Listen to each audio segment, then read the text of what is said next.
O mercado da bola em 2026 começou de forma intensa, barulhenta e com sinais claros de que esta janela não será apenas mais uma. Os valores envolvidos chamam a atenção, os clubes brasileiros aparecem com poder de investimento elevado e as negociações mostram uma mudança definitiva de postura do futebol nacional no cenário internacional. Hoje não se trata apenas de repor elenco ou buscar oportunidades pontuais. Os clubes brasileiros passaram a disputar jogadores em idade de auge com mercado na Europa e espaço em seleções nacionais. Esse novo contexto muda completamente a leitura do mercado e aumenta a expectativa do torcedor. Palmeiras, Flamengo, Corinthians, Santos e São Paulo vivem dias de reuniões constantes, conversas com empresários, contatos diretos com clubes europeus e decisões que podem impactar não apenas a temporada atual, mas também o planejamento para os próximos anos. A janela ainda está no começo, mas já apresenta sinais de que será uma das mais movimentadas da história recente do futebol brasileiro. E hoje a gente vai passar com calma por todos esses movimentos, entendendo o contexto de cada negociação e o que pode acontecer daqui para frente. Antes de seguir com o vídeo,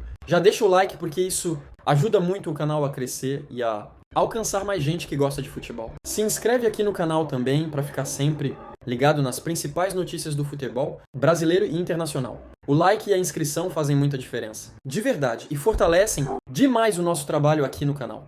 E começando pelo Palmeiras, o Verdão mais uma vez se posiciona como um dos grandes protagonistas do mercado da bola. O clube abriu negociações com o Atlético de Madrid visando a contratação do meio-atacante argentino Thiago Almada. O jogador de 24 anos, que passou pelo Botafogo antes de se transferir para o futebol europeu, chegou à Espanha com expectativas altas, mas não conseguiu se firmar no sistema de jogo de Diego Simeone. A concorrência interna, o estilo mais físico e tático do treinador e a falta de sequência acabaram limitando seu espaço. Na atual temporada, Almada entrou em campo em 16 partidas, sendo apenas 5 como titular.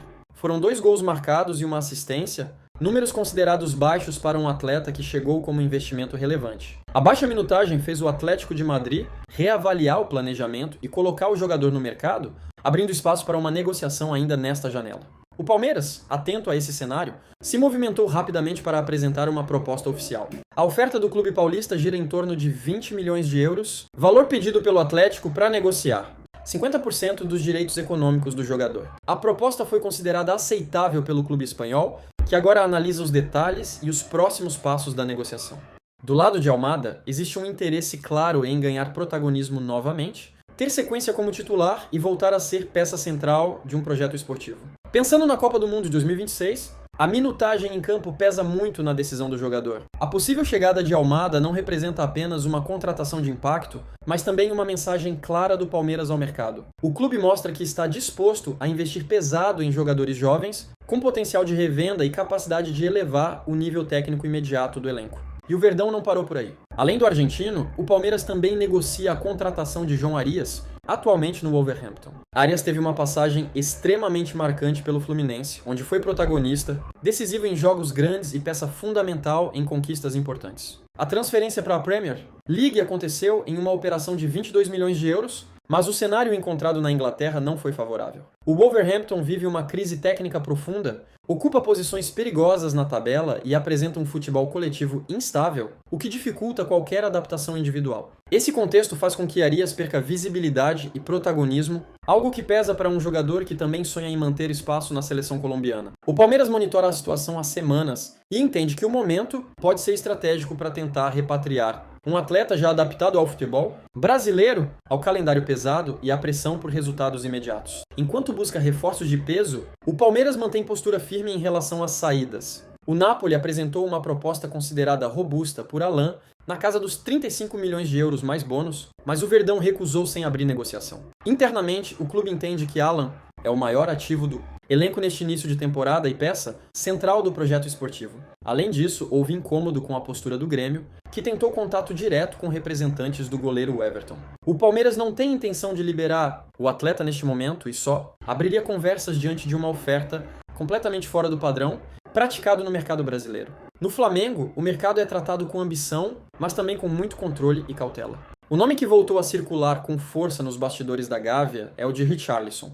O atacante do Tottenham e da seleção brasileira agrada a diretoria rubro-negra, que entende que o jogador poderia elevar o patamar do elenco imediatamente. No entanto, a negociação é considerada extremamente complexa. O clube inglês fixou o preço em cerca de 40 milhões de euros para liberar o atleta, valor considerado muito alto até mesmo para os padrões financeiros atuais do Flamengo. Esse interesse não é recente. Em dezembro de 2024, o Flamengo chegou a sinalizar disposição de pagar até 20 milhões de euros, mas ouviu um não direto do Tottenham. Os Spurs descartaram qualquer possibilidade de empréstimo e mantiveram a pedida elevada, cientes do investimento feito anteriormente junto ao Everton. Isso faz com que qualquer tentativa rubro-negra exija uma engenharia financeira robusta e um cenário muito favorável de mercado. Mesmo monitorando grandes nomes, o Flamengo deixou claro que não pretende se desfazer de seus principais jogadores. Léo Pereira recebeu propostas para atuar no Cruz Azul e também do West Ham, mas a decisão interna foi de não liberar o zagueiro. O clube vive uma situação financeira tranquila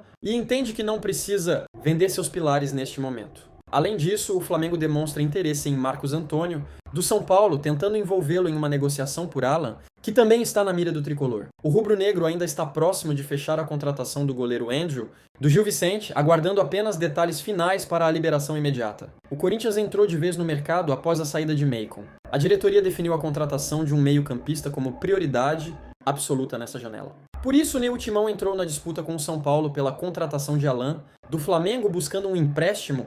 O problema é que o clube carioca deseja receber jogadores em troca, o que dificulta o avanço das conversas. Além disso, o Corinthians recebeu uma proposta da Lazio por Yuri Alberto, no valor de 22 milhões de euros, mas recusou prontamente por considerar o montante abaixo do esperado. O Santos também vive dias bastante movimentados no mercado. O clube encaminhou a venda do lateral esquerdo, Sousa ao Tottenham, por cerca de 15 milhões de euros, após ter recusado uma oferta anterior de 10 milhões. O Peixe detém 75% dos direitos econômicos do atleta e vê a negociação como estratégica para o equilíbrio financeiro do clube. Além disso, o Santos negocia a contratação do atacante Michael, do Flamengo, mas trata o negócio como difícil. O clube também encaminhou o empréstimo de Gabriel Menino, vindo do Atlético Mineiro, com cláusula de opção de compra ao fim da temporada. O São Paulo acertou o retorno do zagueiro Matheus Doria após 11 anos. O defensor rescindiu o contrato com o Atlas e chega sem custos ao tricolor, com contrato de 2 temporadas e possibilidade de renovação mediante metas. O Internacional anunciou a contratação de Paulinho de Paula, ex-Vasco,